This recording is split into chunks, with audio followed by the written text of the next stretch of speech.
Bismillahirrahmanirrahim. Assalamualaikum warahmatullahi wabarakatuh. Jelas tak suara? Jelas Jelas Ustaz? Baik. Innal hamdalillah wassalatu wassalamu ala Rasulillah wa ala alihi wa ashabihi wa man nasarahu wa man walah.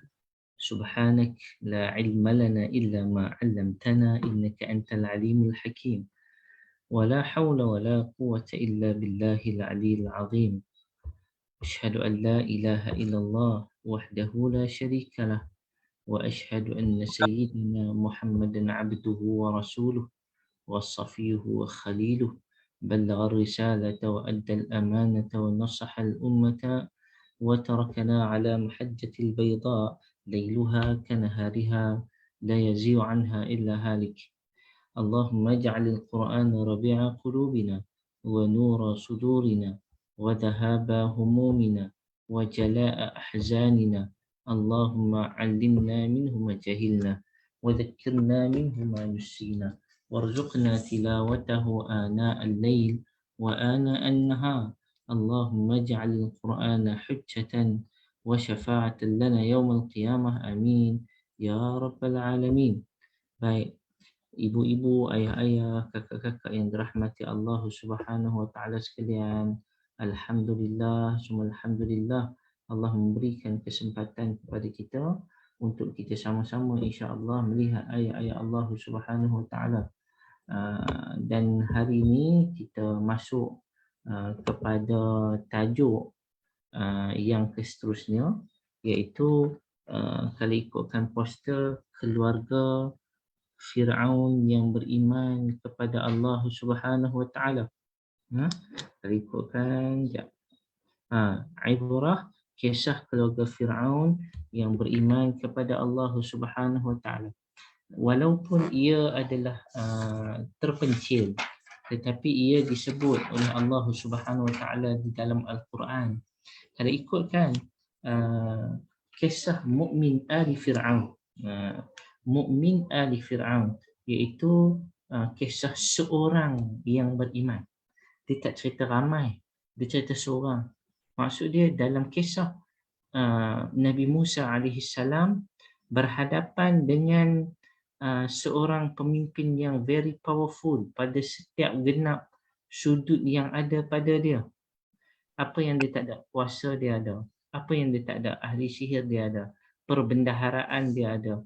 Kekuasaan dia ada. Segalanya ada pada Firaun. Tapi Allah Subhanahu wa taala menyelitkan cerita tentang mukmin ali Firaun.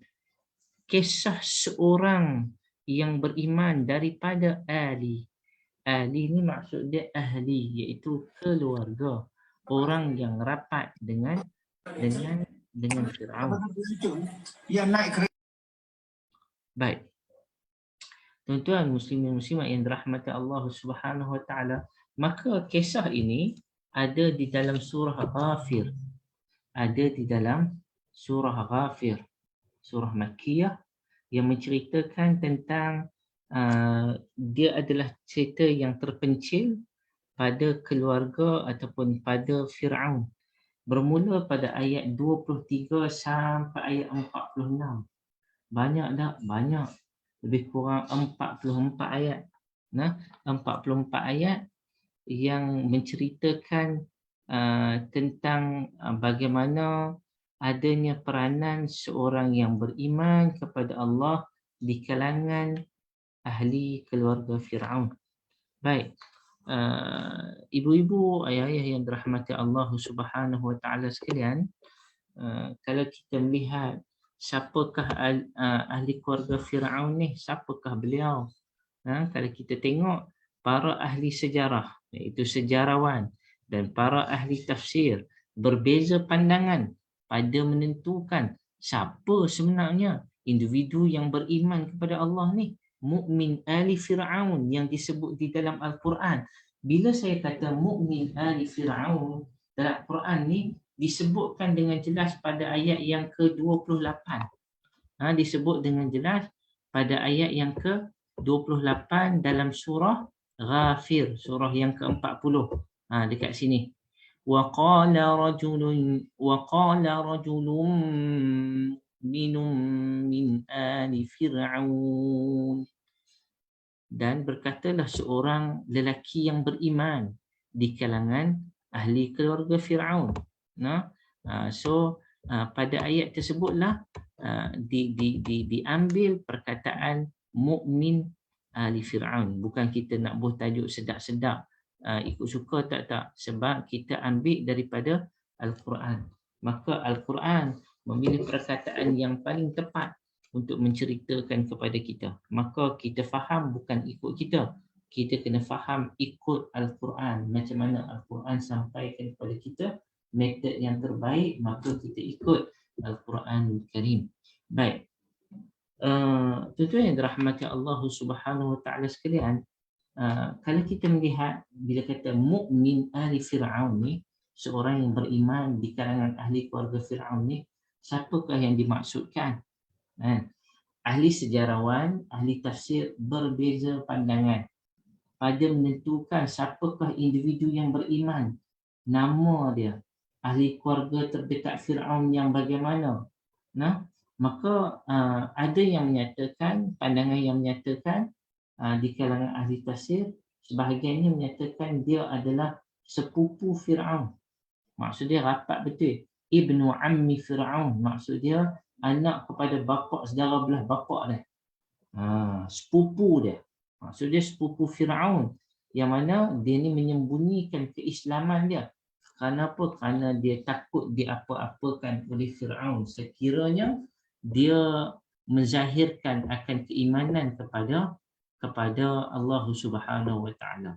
Maka itu pandangan yang pertama, iaitu ada yang menyatakan Firaun mukmin ahli Firaun.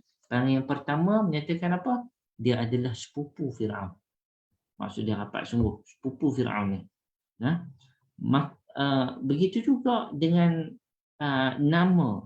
Bila berbicara tentang mukmin ahli Firaun, dalam Quran ada tak sebut? Dalam Quran tak ada sebut siapakah nama dia.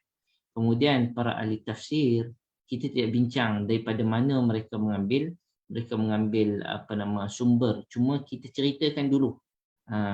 Nanti siri yang kedua baru kita jernihkan, kita murnikan semula apa yang patut kita berpegang ataupun apa yang patut kita pegang kepada cerita mukmin ahli Firaun ni. Cuma pada version nama ada yang menyatakan nama pemuda ataupun sepupu Firaun ni, yang pertama nama dia, ada yang menyatakan nama dia Syam'un.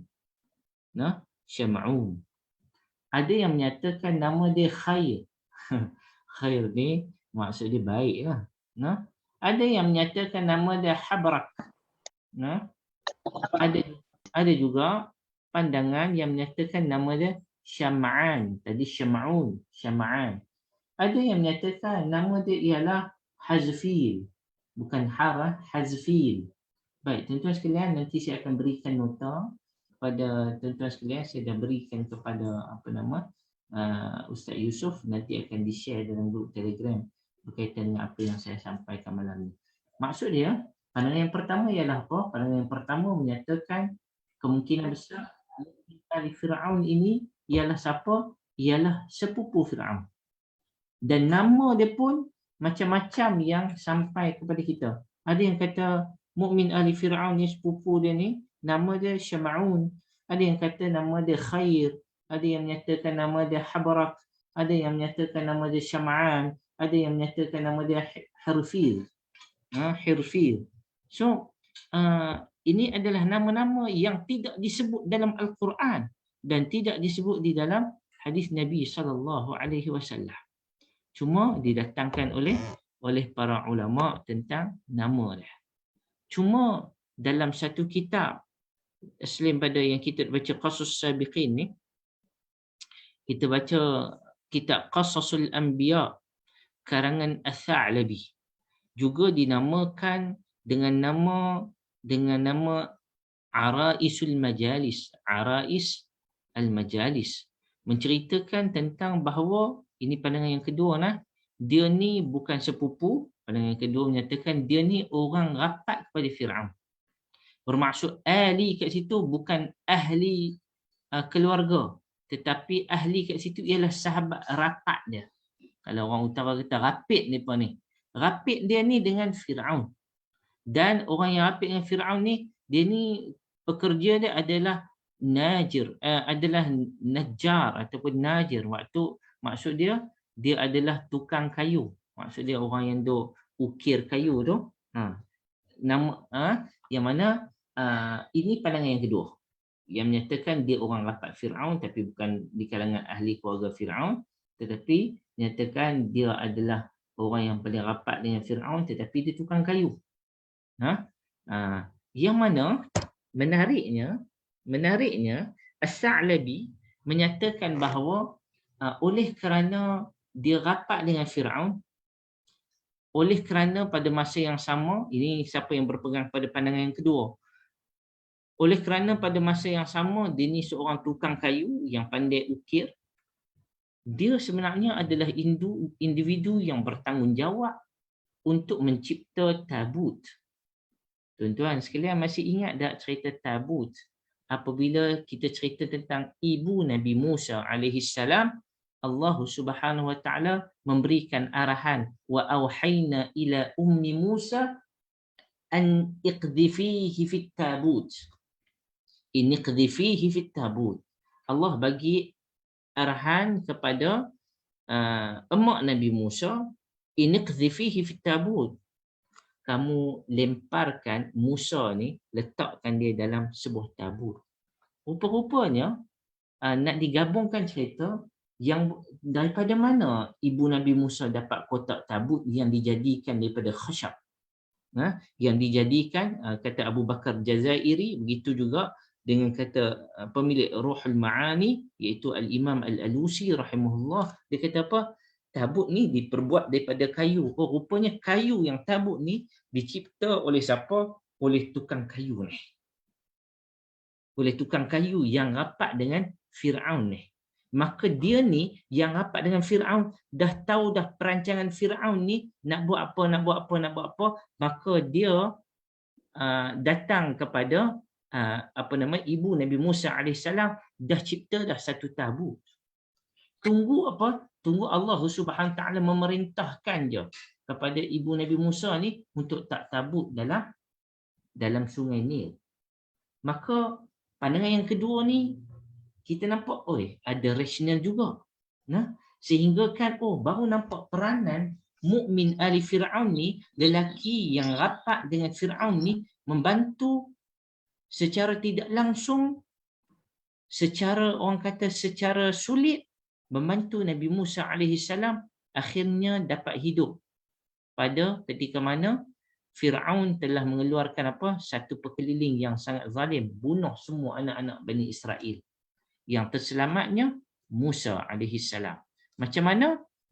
Cerita dia, As-Sa'labi menyatakan bahawa mukmin ali Firaun ni telah pun, kalau ayat jahatnya bersekongkol, tapi kita tak boleh nak bersekongkol. Mereka telah pun merancang. Maksud dia Firaun merancang, mereka ini adalah merancang juga. Tetapi Allah Subhanahu wa taala membantu perancangan mereka. Maksudnya mereka di bawah perancangan Allah Subhanahu wa taala. Baik, ini pandangan yang kedua. Menyatakan bahawa apa? Menyatakan bahawa mukmin ali Firaun ni berkemungkinan As-Sa'labi menyatakan bahawa dia adalah orang yang paling rapat dengan raja, bukan di kalangan ahli keluarga tetapi rapat, dan dia adalah tukang kayu. Baik.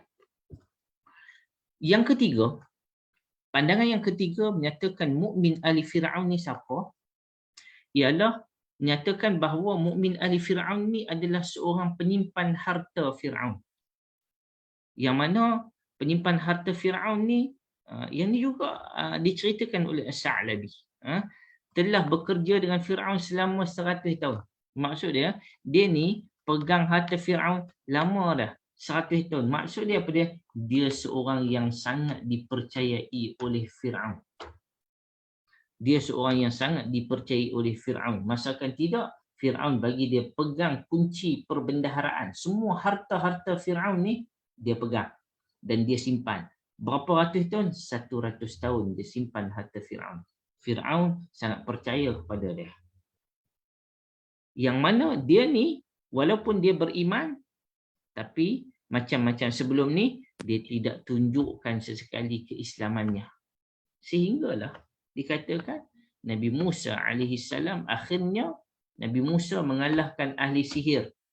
Ketika mana ahli sihir melemparkan membuat sihir masing-masing, keluarlah ular. Kemudian Nabi Musa alaihi salam diarahkan oleh Allah Subhanahu taala untuk melemparkan tongkat, maka tongkat Nabi Musa alaihi salam menjadi ular, makan semua ular-ular ni. Maka waktu tu apa jadi? Ahli sihir semuanya melihat, oh yang ni bukan lagi sihir. Apa yang Musa buat ni bukan sihir. Sebab tidak ada sihir yang boleh mengalahkan sihir kami. Kami ahli sihir yang paling agung, hikmat kami ni. Hikmat lah. Siapa yang duk baca komik yang saya dulu duk baca komik Alam Perwira, hikmat. No? Hikmat yang paling tinggi sekali, level paling tinggi. Siapa yang lebih tinggi pada level kami? Yang tu bukan lagi sihir. Itu adalah ilmu yang luar biasa daripada Tuhan. Maka ahli sihir akhirnya apabila dikalahkan oleh Nabi Musa alaihi salam, ular-ular tersebut dimakan oleh tongkat Nabi Musa itu yang menjadikan Allah menjadikan dia sebagai seekor ular tu. Akhirnya dia beriman bersama dengan ahli sihir Firaun. Ketika mana di akhir hayat dia menzahirkan keimanan dia bersama-sama dengan ahli sihir. Sebab sebelum tu dia dah pendam lama dah. Dan sebelum tu dia dah tolong Nabi Musa AS. Dah tolong lama dah Nabi Musa AS secara tidak sedar. Di mana? Di istana. Lalu Fir'aun buat apa kepada mukmin ahli Fir'aun ni? Fir'aun membunuh dia bersama dengan ahli sihir yang lain. Dibunuh bersama-sama dengan mereka. Ini pandangan yang ketiga. Ini pandangan yang ketiga. Ada tiga pandangan utama yang didatangkan. Cuma ni diselitkan kat sini. Menariknya, dalam kitab Qasasul Anbiya karangan As-Sa'labi ni, Sa'labi menyatakan apa?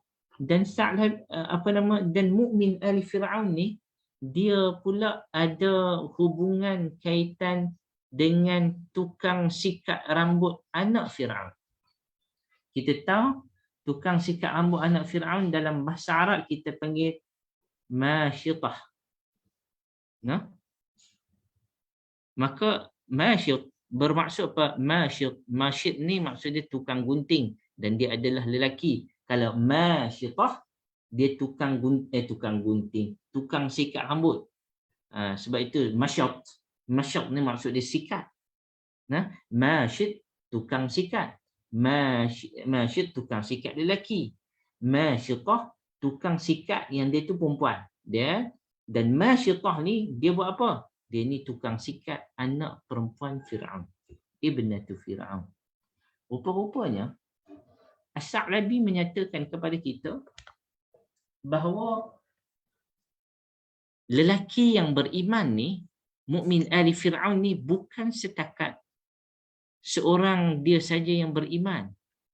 Rupanya isteri dia pun beriman. Siapa isteri dia ni? Rupa-rupanya As-Sa'labi menyatakan isteri dia ini adalah siapa? Isteri dia adalah tukang sikat kepada anak Fir'aun tadi. Yang akhirnya apabila tahu kata wanita ini beriman kepada Allah Subhanahu Wa Taala, lah kalimah syaitah ni kena buat apa? Dia dibunuh bersama dengan semua anak-anak dia.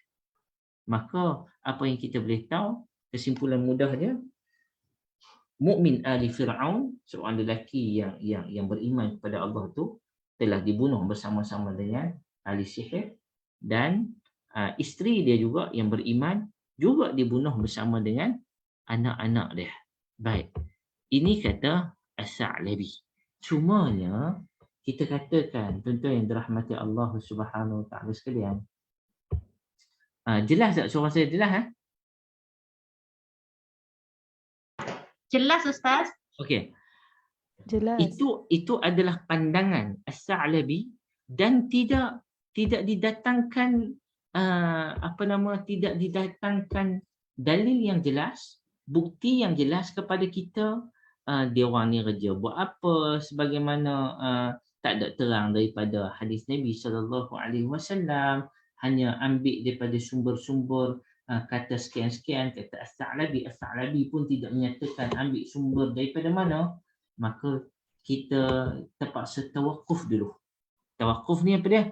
Kita tarik sat handbrake, kita tarik sat handbrake, jangan kita percaya semua. Dan kita cuma boleh kata apa? Oh, ada kemungkinan.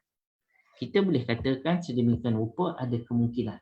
Dan kita sebenarnya kita mesti ada pendirian yang jelas dan nyata apabila kita bertemu dengan kisah-kisah ini.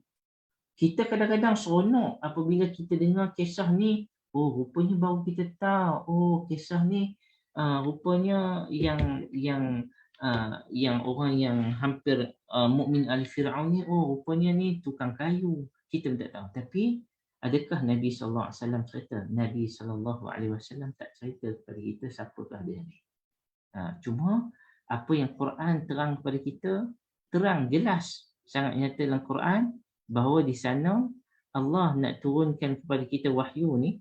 Allah bagi kat Nabi SAW, Nabi SAW sampaikan kepada para sahabat, sampailah kita tahu bahawa apa yang Allah bagi tahu dalam Quran tu dah sejelas-jelas tu. Dan Nabi SAW menjelaskan apa yang ada dalam Quran dengan sejelas-jelasnya pada kadar yang sepatutnya. Maka ada perkara yang tidak perlu kita dalam-dalam sangat sebab ia tidak memberikan apa-apa makna kecuali kita hanya tahu pendetilan tetapi tidak menambahkan keimanan kita. Sebab apa? Oh, kita tidak membincangkan sebenarnya kalam Allah Subhanahu Wa Taala yang lebih penting untuk kita lihat ialah apa yang Allah nak sampaikan, ibrah di sebaliknya. Bukan pendetilan yang banyak didatangkan daripada sumber riwayat Israiliyat. Baik. So dalam Al-Quran sekali lagi kalau kita baca sebelum ni sampai kisah-kisah hari ini, bahawa kisah yang kita baca dalam Quran banyak kisah yang disebut sebagai al-mubhamat. Mubhamat ni macam mana?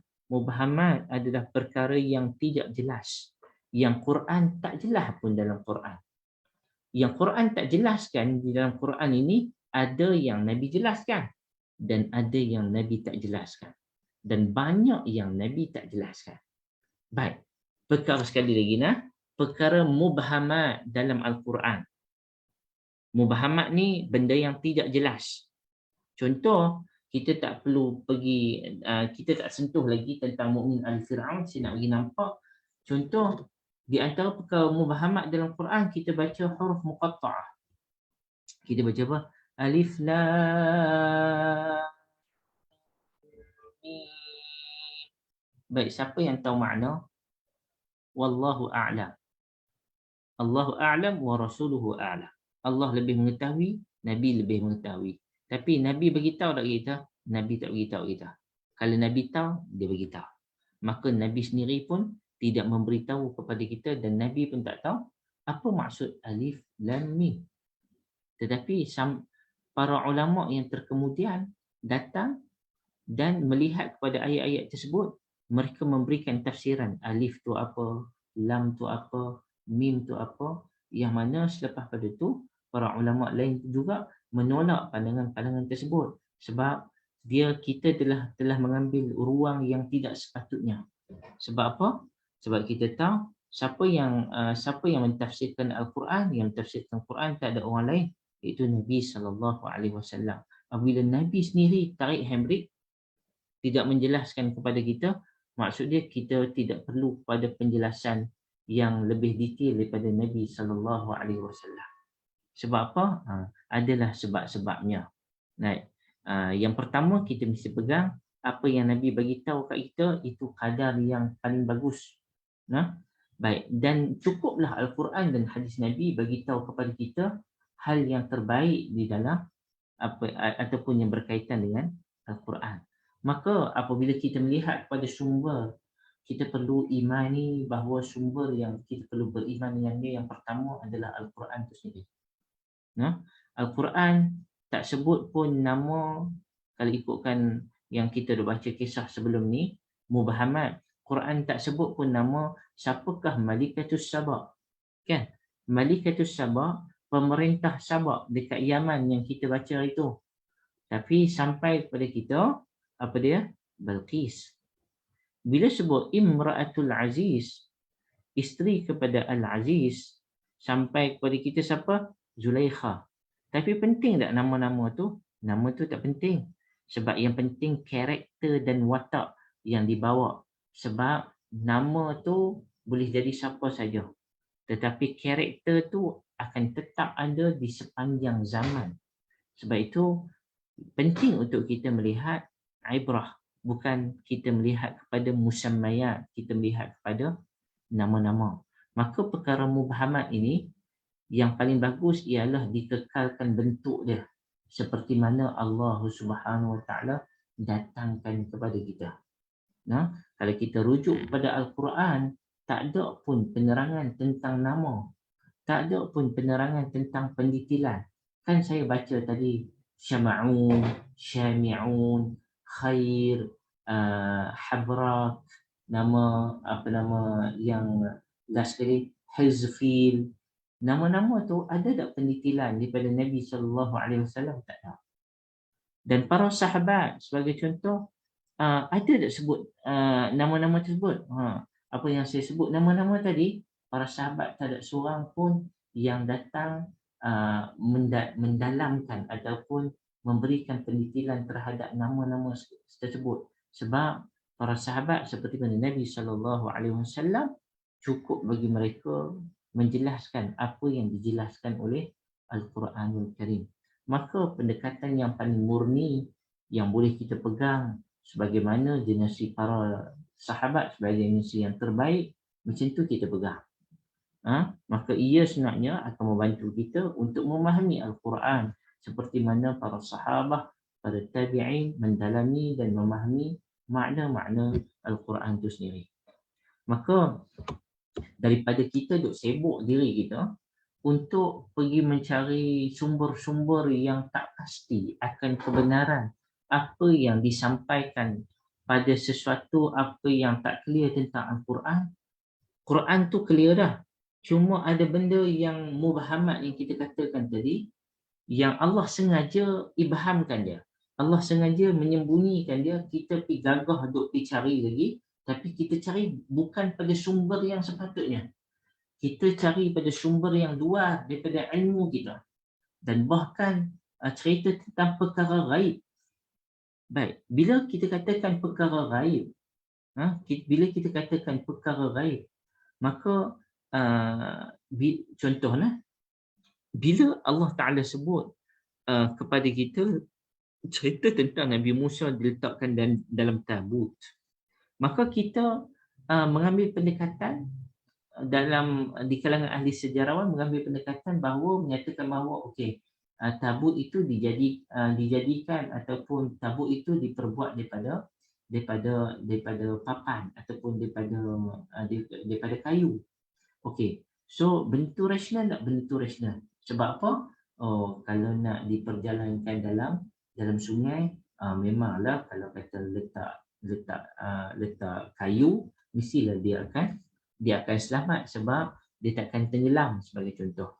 Maka ada perkara yang kita boleh fikirkan rasional, kita boleh menerima. Tetapi perkara-perkara gaib, ia termasuk dalam perkara gaib. Sebab apa? Kita tak pernah tengok pun cerita tu. Ataupun kita tak pernah tengok pun.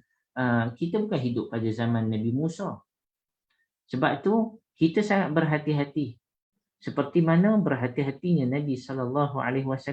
Nabi SAW hidup zaman Nabi Musa ke tak?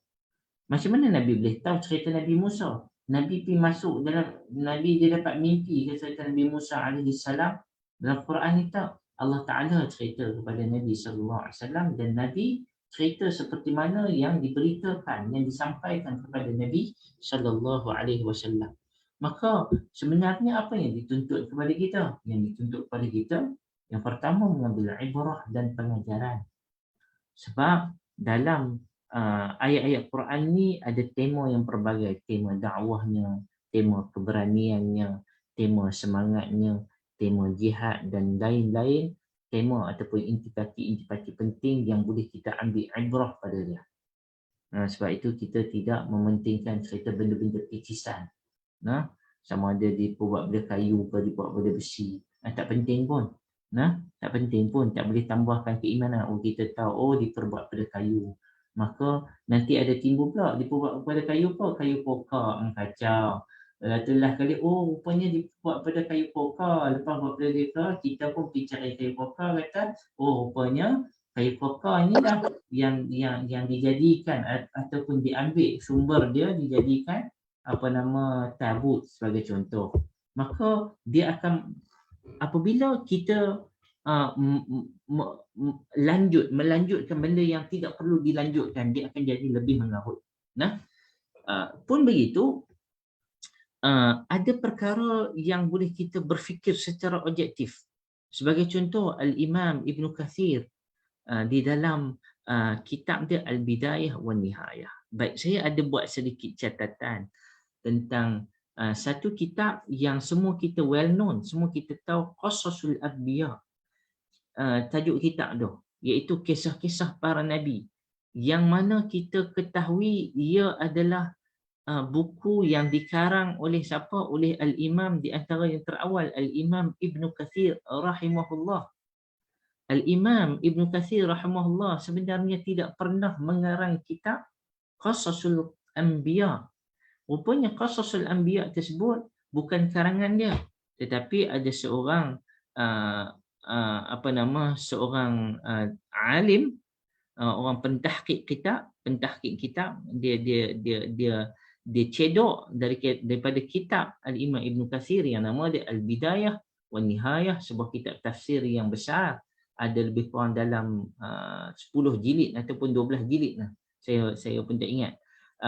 Yang mana kitab Al-Bidayah wa Nihayah ni cerita tentang sirah ataupun cerita tentang sejarah daripada A sampai Z. Sejarah dunia ni macam mana, sejarah Kaabah ni macam mana, termasuk cerita para nabi dan para rasul. Maka seorang doktor yang nama dia Dr. Mustafa Abdul Wahid, kata tu salah, samahahullah, semoga Allah Subhanahu wa taala orang kata memberikan memberikan keluasan kepada dia. Dia telah mengambil catatan Al-Imam Ibn Kathir dan kitab Al-Bidayah wa Nihayah berkaitan dengan 25 orang Nabi dan Rasul ni, dan dia telah meletakkan 25 kisah ni, apabila dia ambil dari Al-Bidayah wa Nihayah, dia menamakan Qasasul Anbiya karangan Ibn Kathir, dan dia kata ditahqiq kitab dah. Tetapi ada sedikit isu pada perkara tersebut, dan rupa-rupanya apabila kita cek semula, kitab Qasasul Anbiya itu wujud pada tahun akhir 1970-an baru muncul atas dunia ni. Maksud dia, sebelum ni tak ada pun kitab Qasasul Anbiya tersebut. Sedangkan Ibn Kathir hidup Ibn Kathir hidup 600 tahun sebelum ni. Kan? Ketika mana dia hidup tak ada pun kitab dah. Cumanya dari sudut orang kata dari sudut amanahnya ilmu dan dari sudut disiplin, sepatutnya tidak dibuat sedemikian rupa. Cumanya kita nak katakan dalam kitab Ibn Kathir Al-Bidayah wa Nihayah, Ibn Kathir kata apa? Objektif lelaki yang beriman ni, kalau kita tengok secara rambang terlebih dahulu, dia sangat-sangat menyembunyikan keimanan dia. Dan ketika mana Fir'aun dilihat sangat bersungguh-sungguh dan sangat berazam tinggi untuk membunuh Nabi Musa AS, membunuh budak lah pada waktu tersebut, dia bermesyuarat dengan orang dia. Dekat sinilah mukmin ahli Fir'aun ni termasuk sekali dalam mesyuarat tu. Dia di antara orang yang menjadi orang kanan Fir'aun pada waktu tersebut. Maka apa peranan dia? Peranan dia pula fikir, macam mana aku nak selamatkan Musa. Aku nak selamatkan budak tu. Maka tindakan yang dibuat oleh orang ini, kata Ibn Kathir dalam Al-Bidayah wa Nihayah, ialah dia banyak delay kerja-kerja jahat yang dibuat oleh Fir'aun. Untuk apa? Untuk menyelamatkan seorang budak yang nama dia Musa. Rupanya begitu di antara cerita yang sampai kepada kita melalui Ibnu Katsir menyatakan bahawa mukmin ahli Fir'aun ni ada kaitan yang sangat rapat dengan siapa? Dengan ibu Nabi Musa alaihi salam, dan dengan Nabi Musa alaihi salam. Kalau tak ada mukmin ahli Fir'aun ni, berkemungkinan besar Nabi Musa alaihi salam tak hidup. Nah, baik. Tuan-tuan yang dirahmati Allah Subhanahu wa taala sekalian. Maka kita akan melihat mukmin ahli Fir'aun. Nah, mukmin ahli Fir'aun. Kalau kita tengok pada ayat ke-28. Ba'da a'udzu billahi minasyaitonir rajim. Mana ayat 28? Baik.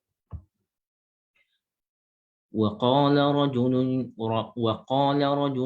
مؤمن من آل فرعون يكتم إيمانه أتقتلون رجلا أن يقول ربي الله وقد جاءكم بالبينات من ربكم وإن يك كاذبا فعليه كذبه وإن يك صادقا يصبكم بعض الذي يعدكم إن الله لا يهدي من هو مسرف كذاب. Baik.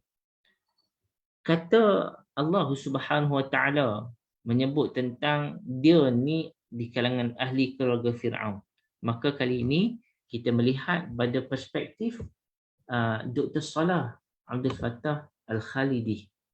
Dia kata apa? Kita tengok ayat Quran ni dulu. Qala wa qala rajulun mu'minun min ali Fir'aun. Dan berkata seorang lelaki yang beriman di kalangan, dia terjemah kat sini, orang-orang Fir'aun. Yaktumu imanahu.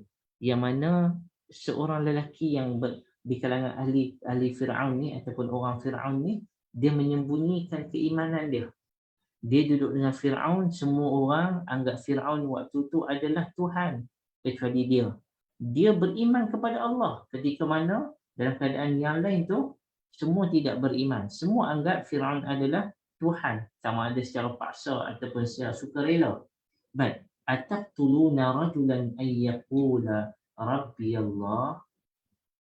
Yang bestnya, dia ni dekat dengan Fir'aun, kedudukan dia, kan? Dia boleh berkata-kata dengan Fir'aun dan dia berani mengeluarkan kata-kata kepada Fir'aun. Apa yang dia kata? Ataqtuluna rajula, Fir'aun dan orang-orang Fir'aun ni, dia kata apa? Patutkah kamu semua ramai-ramai ni nak membunuh seorang lelaki? Kerana apa? Ayyakula Rabbi Allah. Kerana semata-mata dia kata Tuhan dia adalah Allah. Wa qad ja'akum bil bayyinat min rabbikum. Sedang ia telah datang kepada kamu membawa keterangan-keterangan daripada Tuhan kamu. Baik. Waktu ni Fir'aun ni dia tak tahu lagi kata lelaki ni beriman kepada Allah. Dia tak tahu lagi bahawa Fir'aun tak tahu lagi bahawa lelaki ini adalah seorang lelaki yang beriman bahawa Nabi Musa itu ialah pesuruh Allah, adalah Nabiullah. Cuma dia punya kita katakan dia punya role dia punya sikap dia punya task dia, tugas dia ialah apa? Tugas dia ialah delay. Tugas dia ialah dia memberikan Fir'aun berfikir semula dengan dia bertanyakan soalan-soalan kepada Fir'aun. Yang mana Fir'aun ni tak tahu pun kata dia ni beriman. Cumanya Fir'aun mungkin nampak dia ni seorang yang betul juga kata tapi aku kena jawablah soalan-soalan dia. Dan dia suka tanya soalan. Soalan yang dia tanya kepada Fir'aun yang pertama, Fir'aun, Wahai Fir'aun, orang kamu semua, kamu buat semua ni, nak bunuh Musa tu, semata-mata Musa tu kata Tuhan dia adalah Allah. Semata-mata yang tu saja kamu nak pergi bunuh dia. Dan waqad ja'akum bil bayyinat min rabbikum. Sedangkan Musa tu dia siap bawa bukti lagi bahawa ini adalah kebenaran daripada Tuhan dia, dan dia kata Tuhan dia itu adalah Tuhan kamu. Adakah sekadar dia menyatakan sedemikian rupa kamu nak bunuh dia? Baik. Kemudian apa lelaki ni cakap lagi? Wa in yaku kadiban fa'alayhi kadhibuh. Fa'alayhi kadhibuh. Kalaulah dia seorang yang berdusta, no? Katakanlah Musa ni seorang yang bercakap tidak benar, fa'alayhi kadhibuh, maka bi'afikala lah dia yang akan tanggung dosa dia. Dah dia tipu, kita tak rugi apa-apa. Wa in yaku sadiqan yusibukum ba'dhu alladhi ya'idukum.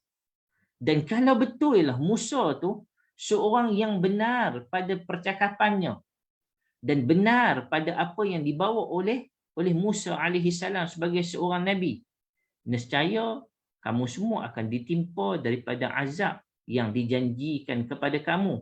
Sebab Nabi Musa kata apa? Kalau kita tidak beriman, kita akan ditimpa azab oleh Allah Subhanahu Wa Taala. Kalau kita menentang dia, bermakna menentang Allah. Kalau kita menentang Allah, bermakna apa? Nanti Allah akan timpakan azab kepada kita. Allah akan timpakan balasan kepada kita. Baik, kalaulah betul Musa itu bercakap tipu, tak apalah. Tapi kalau kata Musa itu bercakap benar, mampu kita. Lebih kurang macam itulah. Kemudian dia kata apa? Innallaha la yahdi man huwa musrifun kadzdzab. Sesungguhnya Allah Subhanahu Wa Taala tidak memberi hidayah petunjuk kepada orang yang melampaui batas dan pendusta. Baik. Bermakna dekat sini mukmin ahli Fir'aun bukan sekadar orang yang beriman, tetapi dia seorang yang sangat bijak berkata-kata. Bijak bermain dengan penaakulan. Penaakulan, kita kata apa dalam ilmu usul fiqh ni, mantik. Nah, dia bijak bermain mantik. Kalau macam ni jadi macam ni. Kalau macam ni jadi macam ni. Kalau dia tipu, dia akan rugi. Kita tak rugi apa-apa. Tapi kalau dia tak tipu, apa yang dia cakap tu benar, kita yang akan kena. Innallah la yahdi man huwa musrifun kadzdzab. Di sini mukmin ahli Fir'aun ni kata apa? Allah tak akan bagi kepada orang yang melampaui batas lagi pendusta. Satu, Allah dia nak bagi hint, nak bagi tahu apa?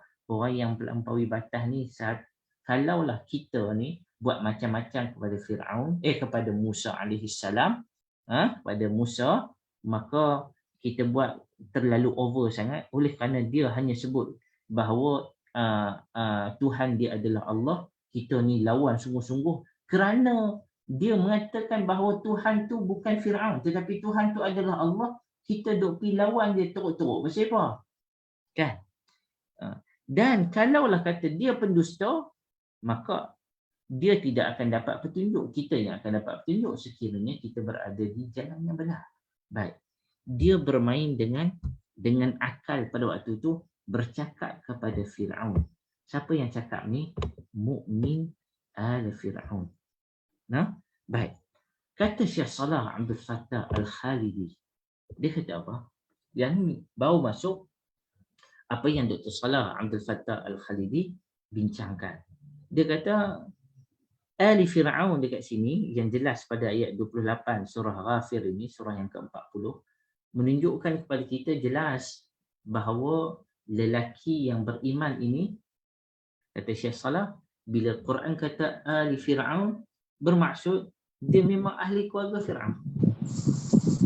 Ini kata Syekh Salah Abdul Fattah Al-Khalidi. Sebab Al-Quran jelas apabila Al-Quran sebut perkataan ahli Fir'aun, seperti mana Quran sebut ahli Imran, keluarga Imran, yang mana ada apa? Ada apa nama? Kita panggil hubungan darah daging.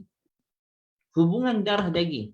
Maka ahli Fir'aun, kata Syekh Salah, adalah menjelaskan kepada kita bahawa mukmin ahli Fir'aun tu, lelaki itu adalah daripada ahli keluarga Fir'aun yang memerintah pada waktu tu, yang jadi raja pada waktu tu, bukan daripada golongan Bani Israel. Baik, yang ni yang perlu kita ingat. Bukan di kalangan Bani Israel. Maksud dia apa dia? Maksud dia, sekarang ni Fir'aun dia perang dengan siapa? Berperang dengan Bani Israel yang beriman kepada Allah. Nah, terutamanya Musa alaihi salam. Cuma fokus dia terlalu nak lawan Musa daripada Bani Israel, dia terlupa rupanya dia daripada keturunan Qibti, orang Arab Mesir yang asal. Rupanya ada di kalangan ahli keluarga dia yang juga beriman kepada Tuhan Musa alaihi salam.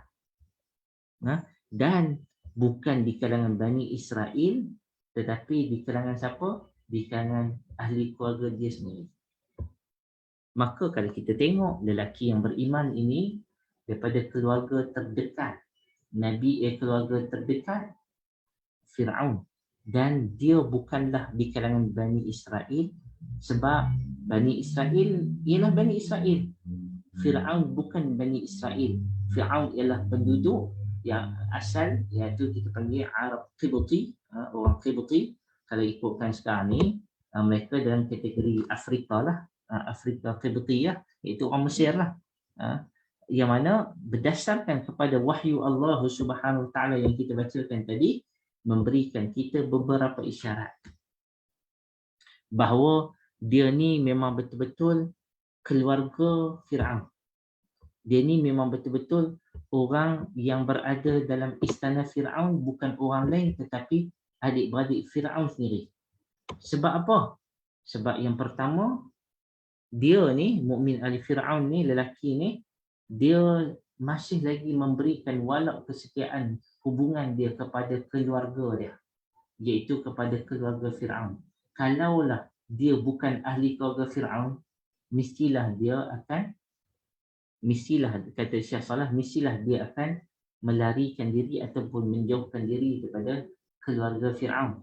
Tetapi tak dapat nak terpisah dengan keluarga Fir'aun. Sebab apa? Memang dia ahli keluarga Fir'aun. Maka mau tak mau, dia kena beriman juga kepada Allah Subhanahu Wa Taala. Pada masa yang sama, dia beriman kepada Allah. Pada masa sama, dia jaga hubungan kekeluargaan dia dengan Fir'aun. Maksudnya apa dia? Iman ini adalah perkara yang tersembunyi, melainkan kita menzahirkan. Seperti mana lelaki yang ni, mukmin ahli Fir'aun ni, dia zahirkan ke tak iman dia? Dia tak zahirkan iman dia. Dia zahirkan, pada ayat 28, dia zahirkan apa? Dia menzahirkan kekhawatiran dia. Sebab apa buat sekian, tanpa orang boleh detect itu adalah untuk menyelamatkan Musa alaihi salam. Boleh? Maksud apa dia? Maksud dia, sebab itu Al-Quran menceritakan sedemikian rupa. Kaedah buat apa Quran nak ceritakan dia di kalangan ahli keluarga Fir'aun. Baik. Yang kedua, lelaki ni, kata Syekh Salah Al-Khalidi, dia kata memiliki jiwa dan hati yang hidup dan bersih. Dan dia tidak terkesan langsung dirosakkan dengan hubungan-hubungan yang rapat dengan Fir'aun dan keluarga dia yang lain ni, yang memerintah ni. Semua menganggap Fir'aun ni sebagai Tuhan. Semua memberikan sokongan padu kepada Fir'aun, tetapi tidak dia. Dia ada prinsip hidup dia.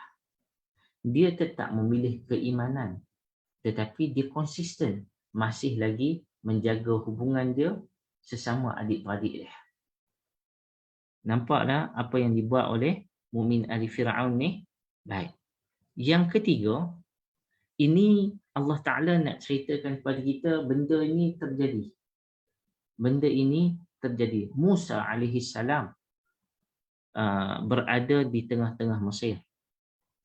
Berada di tengah-tengah Mesir. Allah Ta'ala nak cerita apa? Nak cerita kepada kita seperti mana Nabi SAW di tengah-tengah kebejatan Arab jahiliah ni, di sana ada sinar yang Allah sinar hidayah yang Allah tunjukkan kepada kita. Di dalam istana tu penuh dengan mereka yang tidak beriman, tetapi Allah nak bagi tahu bahawa Allah telah berjaya menerobos benteng kuat jahiliah tersebut dengan Allah memberikan hidayah kepada seorang orang yang beriman. Bahawa orang yang beriman ni walaupun seorang, tetapi ia menunjukkan kepada kita satu kesan yang sangat-sangat positif dalam satu-satu masyarakat. Dan ini juga menunjukkan kepada kita, kata Syekh Salah Al-Khalidi, ialah makar Allah. Wa makaru wa makarallah wallahu khairul makirin. Fir'aun dia buat makar, pancangan jahat untuk apa? Untuk bunuh Nabi Musa. Tetapi rupanya khairul makirin, di sana Allah buat satu perancangan. Allah telah memberikan hidayah kepada seorang dia. Kerana seorang ini saja berjaya apa? Berjaya mengkucar-kacirkan Fir'aun. Baik, boleh? Baik, yang keempat, di antara poin yang penting pada ayat ini, Dr. Salah Abdul Fattah Al-Khalidi, dia kata Nabi Musa AS sebenarnya berjaya dalam dakwah baginda Nabi Musa AS. Nabi Musa mengetahui banyak perkara dalam istana Fir'aun. Sebab apa? Dibesarkan dalam istana. Dan Nabi Musa AS, ingatlah, Nabi Musa berada di dalam istana Fir'aun. Dan kita kena ingat, Nabi Musa kenal semua kawan-kawan Fir'aun. Fir'aun ni siapa? Ayah angkat dia. Siapa kawan baik ayah dia? Semua dia tahu. Siapa kawan baik mak dia? Semua dia tahu. Apakah hobi Fir'aun? Dia tahu. Apa kelebihan Fir'aun? Dia tahu. Apa kelemahan Fir'aun? Dia tahu. Nah, maka orang sekeliling Fir'aun pun dia tahu dah. Orang sekeliling Fir'aun pun dia tahu. Orang sekeliling Fir'aun pun dia tahu. Bayangkan ketika mana Nabi Musa AS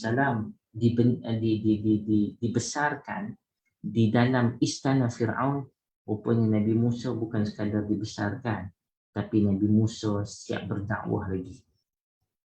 Siap berdakwah lagi. Nabi Musa AS kenal siapakah di kalangan mereka, di kalangan orang kanan Fir'aun. Nabi Musa kenal siapa yang dia boleh approach. Dan rupa-rupanya Nabi Musa AS berjaya approach seorang pemuda di kalangan ahli keluarga Fir'aun untuk bersama-sama dengan Nabi Musa AS dan sokongnya. Maksud dia, Nabi Musa AS membiarkan mukmin ahli Fir'aun ni kekal berada di mana? Kekal berada di dalam istana, supaya dia akan dapat maklumat-maklumat yang paling tepat dan yang terbaik berkaitan dengan Fir'aun, yang apa yang Fir'aun lakukan, apa yang Fir'aun bakal lakukan. Nabi Musa akan tahu tak? Nabi Musa akan tahu. Sebab apa? Ada pemberi maklumat. Siapa pemberi maklumat tersebut? Tidak lain dan tidak bukan mukmin ahli Fir'aun. Baik, sahabat-sahabat yang dirahmati Allah Subhanahu Wa Taala, nanti kita akan tengok nanti beberapa topik penting. Kita akan tengok satu-satu dan kita akan melihat kepada di sana ada 4 masyhad yang sangat penting. Ada 4 perkara yang perlu kita lihat secara detail. Yang pertama, siri yang akan datang lah. Yang pertama, Fir'aun dia buat perancangan jahat kepada Nabi Musa AS dengan apa? Nak bunuh Nabi Musa. Satu. Yang kedua, kita akan tengok munculnya siapa? Munculnya seorang lelaki yang beriman. Yang ni yang kita panggil mukmin ahli Fir'aun. Dia mempertahankan Nabi Musa AS dan dia berjaya membuatkan Nabi Musa melepaskan diri daripada kebejatan dan kejahatan Fir'aun. Yang ketiga, kita akan tengok bahawa Firaun ni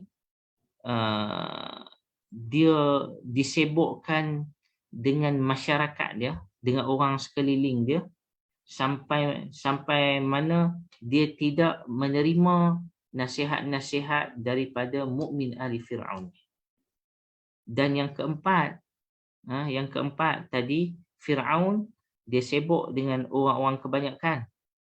Dia tidak menerima nasihat daripada mukmin ahli Firaun. Dan masyhad yang keempat nanti kita akan tengok apa? Mukmin ahli Firaun ni, seorang lelaki yang beriman di kalangan ahli keluarga Firaun ni, dia akhirnya dia berdakwah kepada ahli keluarga Firaun, dan dia berdakwah kepada orang sekeliling Firaun, berdakwah kepada masyarakat Mesir pada waktu itu untuk beriman kepada Allah Subhanahu Wa Taala. Baik, dia kalau kita melihat kisah ni berbanding kisah sebelum ni yang minggu lepas kita cerita tentang siapa? Tentang seorang budak yang beriman. Kan, seorang budak yang beriman akhirnya setelah dia mati ramai yang masuk Islam. Yang ni pun lebih kurang. Yang ni pun lebih kurang nak cerita kepada kita bahawa di sana ada perkara-perkara yang perlu kita tengok semula. Perbincangan tentang mukmin ahli Firaun ni panjang. InsyaAllah mungkin kita akan pergi kepada 2 ataupun 3 siri. Maka yang pertama, tuan-tuan semua nanti saya dah sediakan nota. Tengok semula surah Ghafir bermula pada ayat 23 sampai ayat 46. Panjang cerita dah. Sampai ayat 46. Yang mana malam ni kita hanya menyebutkan kisah-kisah yang sampai kepada kita yang telah didetailkan. Yang mana pendetailan tersebut ada benda yang boleh kita ambil, ada benda yang perlu kita tolak. Ada benda yang perlu kita tolak. Cuma kita nak melihat dari sudut cerita mukmin ahli Firaun ni, kita tak nak ambil pada sumber-sumber yang jauh daripada Al-Quran. Kita akan ambil sumber yang paling dekat dengan Al-Quran, iaitu Quran sendiri. Yang kedua ialah daripada sunnah Nabi SAW dan aqwalus sahabah wa tabi'in. Kemudian baru kita mentadabbur ayat-ayat Al-Quran ini dan mencari ibrah yang nak disampaikan oleh Allah Subhanahu Wa Taala tanpa perlu melibatkan riwayat Israiliyat. Sebab apa? Kita berpegang kepada kalam Nabi SAW. Nabi kata la tusaddiquhum wa la tukadzibuhum. Jangan kita mendustakan mereka, tetapi pada masa yang sama jangan kita membenarkan mereka. Terima pun tak, tolak pun tak. Tapi Nabi kata apa? Wa qulu amanna bima unzila ilaina. Tetapi apa yang pasti, Nabi kata apa? Kita kena beriman dengan apa yang diturunkan kepada kita. Maksudnya apa dia? Apa yang Quran bagi tahu pada kita, kita kena pegang yang itu dulu. Cukup dengan Al-Quran. Nabi SAW cerita kepada para sahabah radhiyallahu alaihim ajma'in. Wallahu ta'ala a'lam bis-shawab. Saya rasa malam ni sekadar siri yang pertama kita telah tamat. Maksudnya sebagai mukaddimah cerita mukmin ahli Firaun, seorang yang beriman berada dalam keluarga Firaun yang akhirnya rupanya dia yang membantu dakwah Nabi Musa alaihi salam, sampailah Nabi Musa alaihi salam diselamatkan oleh Allah Subhanahu Wa Taala. So cerita Nabi Musa alaihi salam ni pun panjang juga. Cerita Nabi Musa alaihi salam pun panjang juga. Wallahu taala a'lam bis-shawab. Baik, ada soalan ke?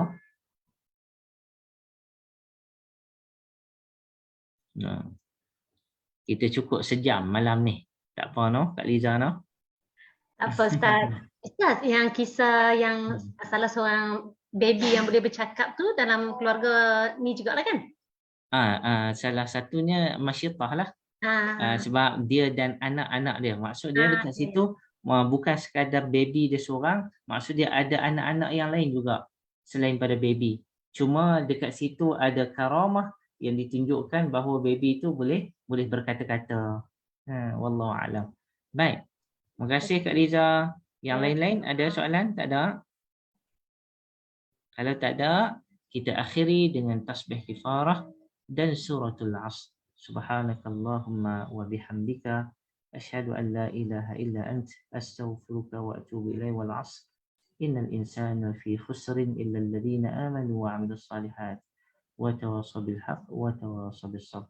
Baik, terima kasih Puan Nurul, Tuan Zul, Puan Syahira, Kak Liza, Puan Fatihah, Puan Salma, semua sekali tak dapat saya nak sebutkan.